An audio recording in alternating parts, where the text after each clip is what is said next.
Madame, Monsieur, bonsoir. Très heureuse de vous retrouver. Voici les titres de l'actualité de ce dimanche 20 juillet. Le président de la République du Zimbabwe quitte Alger après une visite de 2 jours qui a permis de souligner la volonté politique commune de développer les relations bilatérales, couronnées par la signature d'accords de coopération et de mémorandums d'entente.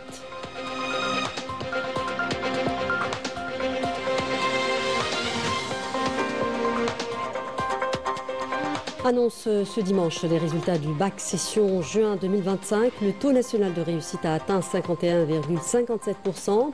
L'exemple de 3 réussites remarquables dans ce journal, notamment celle de Raounak Zani de la wilaya de Soukahras, la première au niveau national.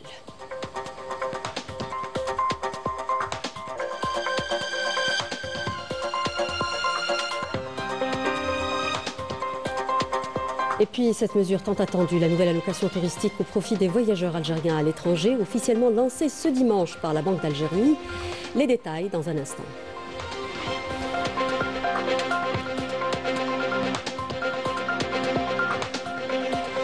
Conférence internationale organisée par le parti national Rifin. L'objectif étant de porter la voix d'un peuple en quête de reconnaissance. On en parle dans un instant.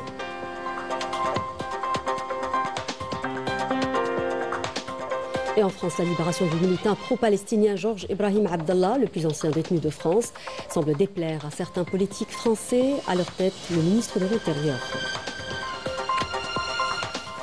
Bienvenue à tous. Le renforcement des relations entre Alger et Harare au menu de la visite du président zimbabwéen en Algérie, tant sur le plan politique qu'économique. L'occasion de souligner la volonté politique commune de développer les relations couronnées par la signature d'accords de coopération et de mémorandums d'entente dans des domaines vitaux. Une avancée précieuse qui vient renforcer la coopération bilatérale, nous dit Mme Damis dans ce papier. Regardez. L'Algérie et le Zimbabwe donnent un nouvel élan à leur coopération. Unis par une histoire de lutte commune, les deux pays renforcent aujourd'hui leur partenariat. La visite du président zimbabwéen à Alger a permis la signature de plusieurs accords dans des secteurs clés tels que le commerce, l'industrie, l'investissement, la formation, l'enseignement supérieur, le tourisme et les archives. Une avancée qui témoigne d'une volonté partagée de construire une relation solide tournée vers le développement et la défense des causes justes en Afrique.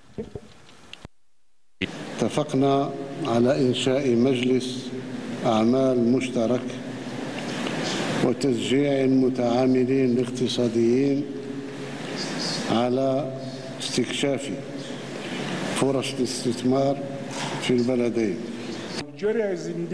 L'Algérie est un pays ami du Zimbabwe, un partenaire sincère. Le Zimbabwe a besoin de coopération et de partenariat avec des pays qui partagent les mêmes valeurs et les mêmes ambitions. Unis par des principes communs, les deux pays affichent une convergence de vues sur les grandes questions régionales et internationales. Ils rejettent toute forme d'ingérence étrangère, privilégient les solutions pacifiques aux conflits et réaffirment leur soutien indéfectible aux causes justes à travers le monde.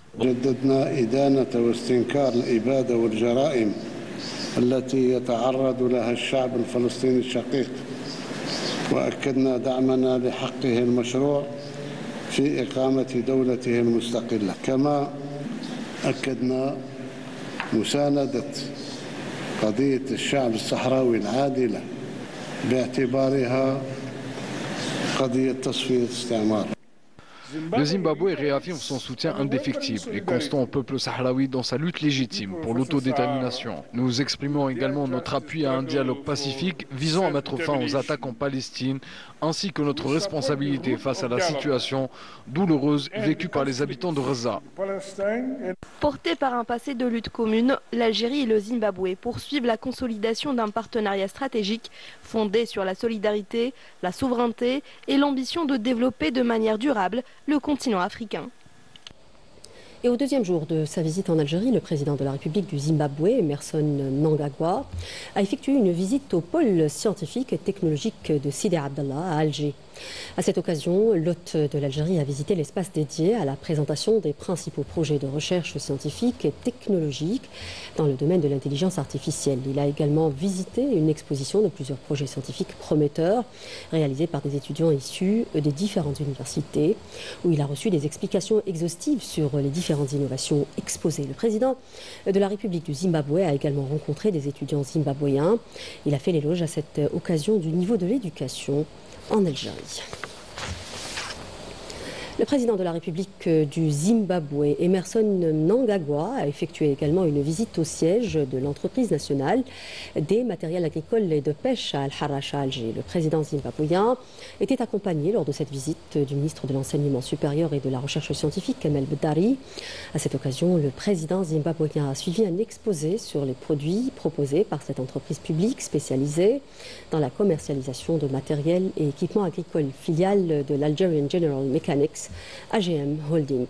Il a également pris connaissance des principaux équipements et matériels agricoles et engins de production fabriqués localement, tels que les moissonneuses-batteuses, les machines d'emballage, les pulvérisateurs, les planteuses de pommes de terre et les semoirs monograines, ainsi que les tracteurs fabriqués au niveau de l'entreprise de production de tracteurs agricoles.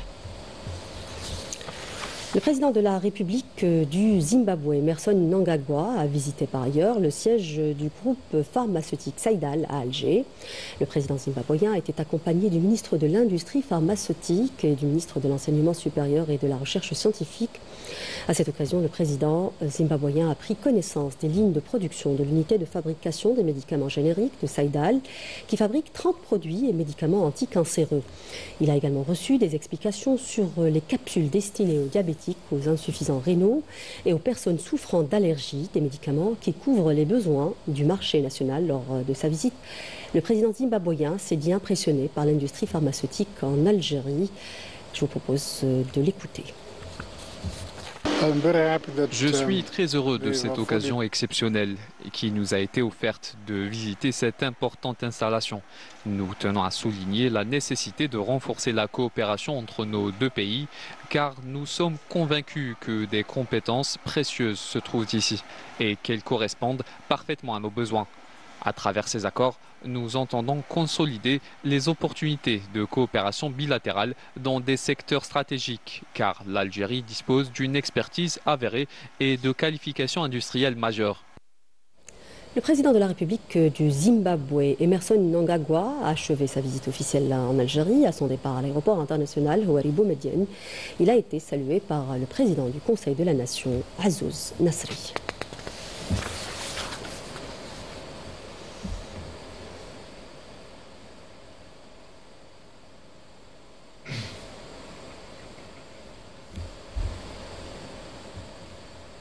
Le ministre des Moudjahidines et des ayants droit, Al-Aïd Erbiga, a participé en sa qualité de représentant du président de la République à la cérémonie de célébration du 46e anniversaire de la victoire de la révolution sandiniste qui a eu lieu hier dans la capitale du Nicaragua, Managua. La cérémonie organisée sous la supervision du président de la République du Nicaragua, Daniel Ortega, a vu la participation de représentants de nombreux États et gouvernements. À cette occasion, l'Aïd Erbiga a rencontré le président Ortega et lui a transmis les salutations et les vœux du président de la République à la République du Nicaragua, dirigeants et peuples, rappelant la profondeur des relations historiques entre les deux pays qui remontent à la période de la guerre de libération. Le groupe Sonatrach a signé un accord de principe avec la société chinoise Sinopec visant à définir le cadre de coopération entre les deux parties en prévision de la signature d'un ou plusieurs contrats d'hydrocarbures relatifs à des zones d'intérêt situées dans les bassins de Gourara et de Berkine-Est. L'accord a été signé par Farhat Ounoui, vice-président en charge du business development et du marketing, et Wu Xiuli, président-directeur général du groupe chinois Sinopec Overseas Oil and Gas Limited, sous la supervision du ministre d'État, ministre de l'Énergie, des Mines et des Énergies renouvelables, Mohamed Arkab. L'actualité ce dimanche, c'est aussi l'annonce des résultats de l'examen du baccalauréat session juin 2025. Le taux national de réussite des candidats scolarisés a atteint 51,57%. Selon le ministre de l'Éducation nationale, Mohamed Sghir Saadawi, selon le ministre, plus de 24 700 lauréats ont obtenu une moyenne supérieure à 16 sur 20. 1754 candidats l'ont eu avec mention excellent. La première place a été occupée cependant par Raounaq Zani de Soukahras avec 19,70 de moyenne dans la filière génie électrique. Le taux national de réussite des candidats scolarisés à l'examen du baccalauréat a atteint 51,57%. La wilaya de Tizi Ouzou a maintenu sa première place avec un taux de réussite de 62,83%, suivi de la wilaya de Relizane avec 62,09%. Raounaq Zani, qui étudie au lycée Sahraoui Zourlani de Soukahras, a décroché la meilleure moyenne de cette session avec 19,70. Elle est suivie de Yahyaoui Malek de Mascara, qui étudie au lycée Mkiwi Ma'moun. Elle a décroché une moyenne de 19,52. La troisième place est pour Narjis Kamal d'Alger Centre, qui étudie au lycée Zeyneb El Masakin. Sa moyenne est de 19,52 aussi. Et toujours concernant cette session de juin 2025, les promotions des écoles des cadets de la nation du cycle secondaire ont enregistré d'excellents résultats, dont 1129 cadettes et cadets ont obtenu leur baccalauréat, soit un taux de réussite de 98,16%, sachant que dans la filière des mathématiques, le taux de réussite a atteint, tenez-vous bien, les 100% et que les cadettes ont également enregistré un taux de 100% de réussite. Ces excellents résultats reflètent l'intérêt particulier accordé par le haut commandement de l'armée nationale populaire aux écoles des cadets de la nation. Ces exploits confirment également le haut niveau de ces écoles ainsi que la rigueur et le dévouement des enseignants et des cadres œuvrant avec abnégation à atteindre les objectifs escomptés en cette occasion. Le général d'armée Saïd Chengriha, ministre délégué auprès du ministre de la Défense nationale, chef d'état-major de l'armée nationale populaire, présente ses félicitations à tous les lauréats et les cadres qui ont participé à la réalisation de ces résultats honorables, leur souhaitant davantage de succès et d'épanouissement. Et derrière ces réussites se dessinent des trajectoires individuelles remarquables. Cette année, c'est un trio féminin qui a raflé les 3 premières places au bac. À leur tête, Raounaq Zani de la wilaya de Soukahras avec la moyenne exceptionnelle de 19,70. Autres candidats qui se sont distingués, Zied Kadrez à la première place à l'école des cadets de la nation et Salah Hamdani, un candidat aux besoins spécifiques qui a décroché l'excellente moyenne de 18,29. C'est ce que nous dit Raouf Hamouche dans ce papier. Regardez. Elle a 18 ans, elle s'appelle Raounaq Zani et elle vient de décrocher 19,70 sur 20. La meilleure moyenne nationale au bac 2025, filière technique mathématique, option génie électrique. J'avais des facilités en mathématiques, mais aussi un grand intérêt pour les technologies. J'ai prié Dieu pour faire le bon choix et Dieu merci, je ne le regrette pas. Une élève brillante, rigoureuse, à la fois passionnée et humble. Aujourd'hui, c'est toute la wilaya de Soukahras qui célèbre sa réussite. Autre brillant lauréat, Mohaïd Saadi. Il s'est distingué cette année comme le premier lauréat au niveau national parmi toutes les écoles des cadets de la nation. Grâce à son sérieux, sa discipline et la qualité de l'enseignement reçu, il a su atteindre les sommets. Tout le personnel pédagogique et militaire a tout donné pour qu'on réussisse. Je les remercie, ainsi que le ministère de la Défense nationale pour les conditions d'études exceptionnelles qu'il nous offre. Et puis il y a Saleh Hamdli, originaire de la wilaya d'Al-Taref. Malgré les défis, il a décroché une moyenne de 19,20, se classant comme le premier au niveau national dans la catégorie des élèves aux besoins spécifiques. J'ai toujours été déterminé, j'ai travaillé dur depuis mon enfance. Et en 2022 déjà, j'ai été honoré par le président de la République lors du brevet. Ce bac, c'est l'aboutissement de longues années, de dur labeur, d'efforts et d'espoir.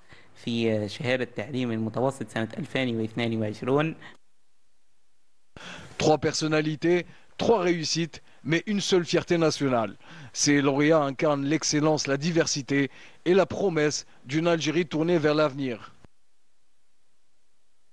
Félicitations aux lauréats. Et puis, dans l'actualité également, cette mesure tant attendue, la nouvelle allocation touristique au profit des voyageurs algériens à l'étranger, officiellement lancée ce dimanche par la Banque d'Algérie. Désormais, le montant de la dotation de vie sera de 750 € pour les adultes et de 300 pour les mineurs. L'entrée en vigueur du nouveau droit de change vient en application, rappelons-le, de la décision du président de la République, Walid Yousfi. Reportage. Le nouveau droit de change pour voyager à l'étranger est entré en vigueur aujourd'hui. Désormais, les voyageurs adultes percevront la somme de 750 € ou son équivalent en devise convertible. Les mineurs, quant à eux, ont droit à 300 € d'allocation. Condition sine qua non, la durée du séjour doit dépasser les 7 jours. À partir de mercredi, pour moi c'est un avantage parce que ça permet de bénéficier et de pouvoir m'arranger sur tous ces 750 €, pouvoir voyager plus facilement, à moindre coût, j'ai envie de dire, entre guillemets, parce que en ce moment, les temps sont très durs, donc ça fait beaucoup de bien, vraiment beaucoup de bien d'avoir ces 750 €. J'ai entendu parler de cette allocation. Ça ne va pas forcément arranger tout le monde, les familles nombreuses par exemple. Pour avoir droit à ces allocations, le bénéficiaire doit présenter entre autres un titre de transport, un passeport en cours de validité et une copie du visa, si celui-ci est requis. Les citoyens donc, peuvent venir auprès des succursales de la Banque d'Algérie ou des banques publiques pour faire leur versement au plus tard 3 jours avant la date de leur départ. L'octroi se fera au niveau des postes frontaliers. Il y a 13 postes terrestres, là où le citoyen peut recevoir son droit de change, y compris les aéroports et les postes maritimes. Un total de 37 postes frontaliers. 6 banques commerciales publiques nous accompagnent dans cette opération à travers l'ensemble de leurs agences réparties sur le territoire national. Il s'agit de la BNA, la Badr, la Knep Bank, la BEA, la BDL et le CPA. Cette liste n'est pas définitive. D'autres établissements bancaires devraient être intégrés au dispositif prochainement. Et la Haute Autorité de transparence, de prévention et de lutte contre la corruption a organisé ce dimanche une journée d'études sur la récupération des avoirs en Afrique. La rencontre s'est tenue au CIC à Alger en présence du ministre de la Justice, garde des Sceaux et la secrétaire d'État auprès du ministre des Affaires étrangères chargée des Affaires africaines et du ministre de la Jeunesse. La présidente de la Haute Autorité de transparence, de prévention et de lutte contre la corruption, Salima Mousrati, a estimé que l'organisation par l'Algérie de cette rencontre africaine illustre une nouvelle fois son engagement constant dans la lutte contre le fléau de la corruption et la consécration de la transparence, de la probité et de la bonne gouvernance, lesquels principes ont été érigés en priorité par le président de la République dès son élection.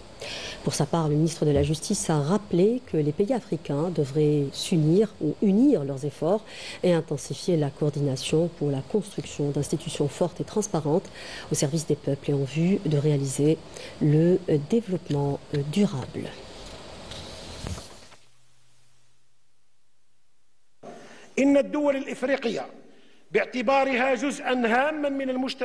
Les pays africains, en tant que composante essentielle de la communauté internationale, sont confrontés à la problématique de la corruption, en raison du manque de transparence, de responsabilité et de redevabilité.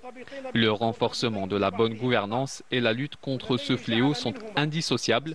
Le président de la République en a d'ailleurs fait un combat noble. Il est donc impératif que toutes les parties prenantes s'engagent pleinement dans cette dynamique en unissant leurs efforts. Je profite de cette occasion pour lancer un appel à l'ensemble des intervenants et des partenaires afin de promouvoir les meilleures pratiques en matière de prévention et de lutte contre la corruption, tout en poursuivant la réflexion autour de la mise en place de mécanismes souples et renouvelés permettant de surmonter les obstacles liés aux procédures de recouvrement des avoirs illicites transférés à l'étranger.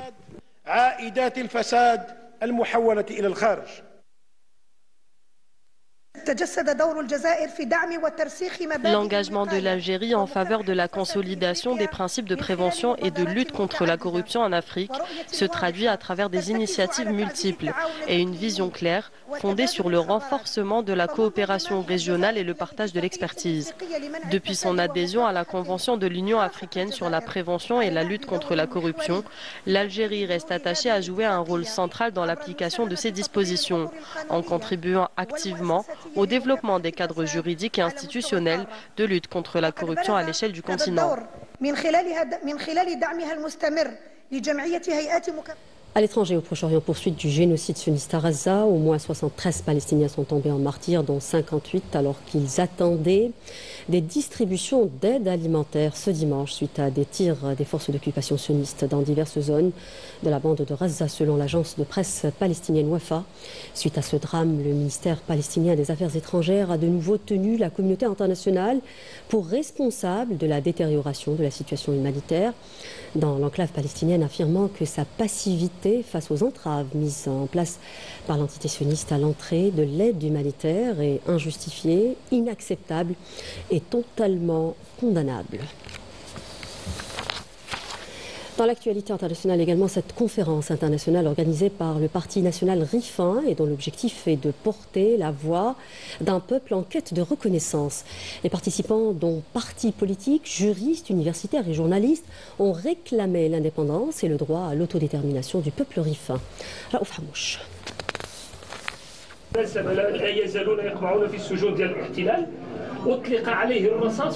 C'est à Alger, la Mecque des révolutionnaires, que le Parti national RIFAN a fait escale.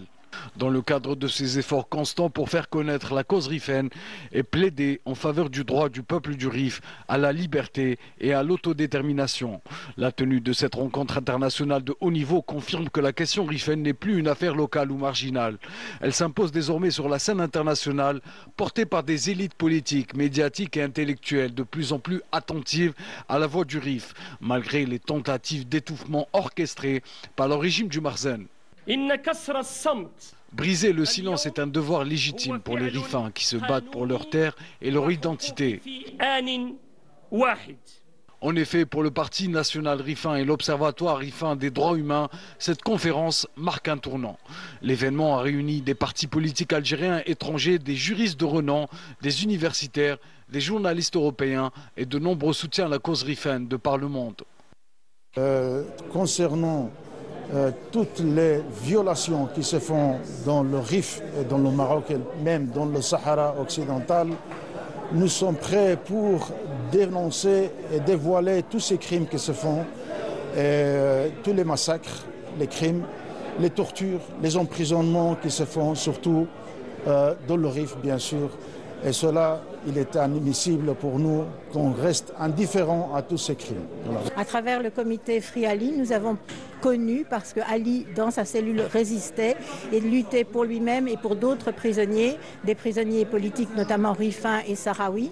Et c'est comme ça qu'à travers le comité, nous avons commencé à connaître la situation du Rif et les injustices qui se déroulaient là-bas. Et donc, depuis, nous prenons fait et cause pour qu'il y ait justice dans le Rif et nous pensons que c'est au peuple rifin de décider de son sort et de le prendre en main. En tant qu'Espagnole et journaliste, je me sens concernée par la cause du Rif, car ce que vivent les Rifins aujourd'hui est en grande partie lié à l'histoire coloniale de l'Espagne. Nous exprimons notre plein soutien et rendons hommage à la résistance et à la résilience du peuple rifin. Nous soutenons fermement son combat pour la libération et appelons l'ensemble de la communauté internationale à se tenir aux côtés du peuple du Rif dans sa lutte légitime pour la liberté.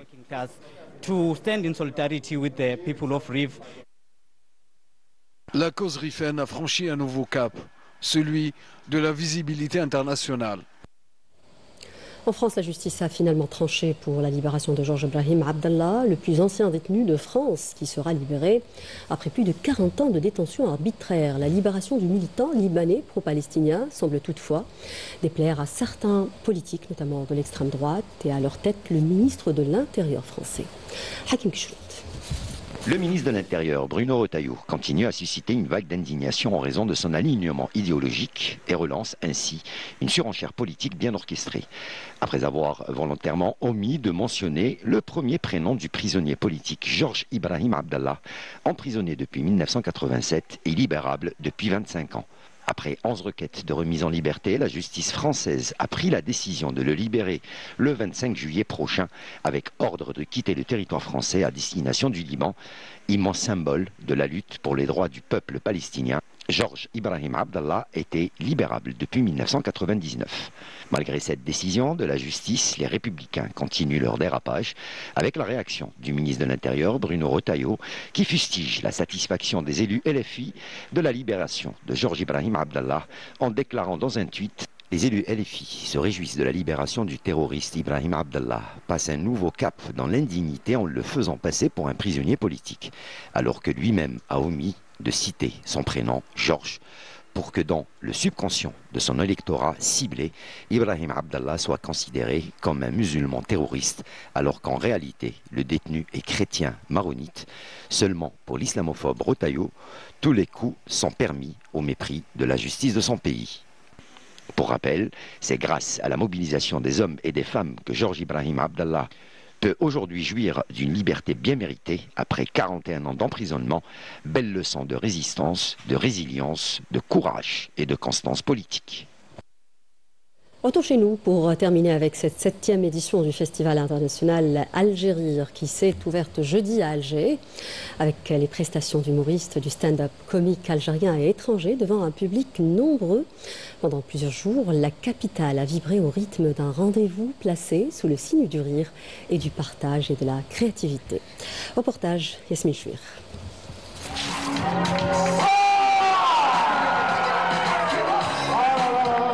La 7e édition du Festival Algérie s'est clôturée hier soir au Théâtre National Mahidine Bachtarzi. Un événement incontournable qui réunit les artistes de la scène humoristique et le public venu nombreux assister aux différentes représentations. Ce festival a deux objectifs. Le premier, c'est déjà de faire connaître les nouveaux artistes, les nouveaux talents au public algérien. Et le deuxième objectif, c'est aussi de donner la chance et de recréer une scène locale algérienne d'humour, de comédie et de stand-up. Cette année, la scène algérienne a été mise à l'honneur avec une soirée de clôture 100% des aides. La soirée a débuté par le tout dernier spectacle de l'humoriste et acteur Krimo Draji qui présentait un one-man show sans filtre devant un public conquis. Un spectacle mêlant danse, chant et rire. Un show intimiste dans lequel Krimo nous ouvre les portes de son univers. Il y raconte son enfance avec tendresse et humour. Ses parents, ses frères, ses sœurs, ses oncles et bien sûr ses amours, notamment Rokhaya. Le monde, c'est ça. Un petit sourire, un petit regard, amour au mariage, qui m'a mis bon, par exemple, c'est un tag là, je pense. Mon spectacle, la chose qui m'a inspiré, c'est mon enfance, ma famille, où et tout. Raconter mon histoire intime, entre parenthèses, oui, c'est vrai, c'est une histoire intime qui m'appartient, mais fait à Ziada. Comme pour Krimo, le gala qui a suivi a vu monter sur scène un nombre impressionnant d'artistes algériens, venus des 4 coins du pays. À travers des anecdotes savoureuses, chacun a partagé sa propre histoire avec ses souvenirs. De l'école primaire à l'université, du quartier au mariage, en passant par la vie professionnelle et les imprévus, les artistes ont emmené le public dans un voyage drôle et touchant, tiré de leur propre vécu. Il a cru un non-voyant parce que allez, vous êtes beau. كان ولاد لي فيه لهنايا اش هوايتكم يا اختي خلي شوف السيناريو إلي مانيفيك لقيت السيناريو إلي مانيفيك قال لي واش رايك في البيرسوناج تاع حميد قلت له واحد الصالوبا قال لي على بها كتبتو ليك انت غير دخلت حسيت هذيك الانرجي فديجا الصاله معمره يسناو فيك تدخل غير تبدا من الاول تحس هذيك كونيكسيون مع البوبليك انت تحكي لا بلاك تاعك ترى ليدونتيفيكاسيون ترى لا كاتارسيس نضحكوا كاع كيف ونسولاجيو زامبريسيون تاعي جالس تخلويه جالس مارك يعطيهم الصحه كاع يديك. Franchement c'était magnifique la dernière soirée le gala de clôture surtout et je pense d'être passage مليح donc vraiment ni فرحان و fier en même temps. Un moment unique où les récits individuels ont dessiné un tableau collectif de la société entre humour et humanité.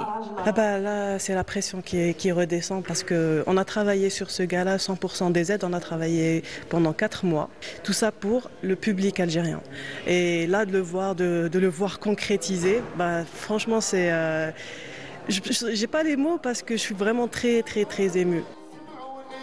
Le festival Algérie s'est imposé comme une véritable passerelle entre les artistes et le public. Une célébration vivante du stand-up algérien et international. Une scène où les voix se croisent, les styles se mêlent et où le rire devient un langage universel.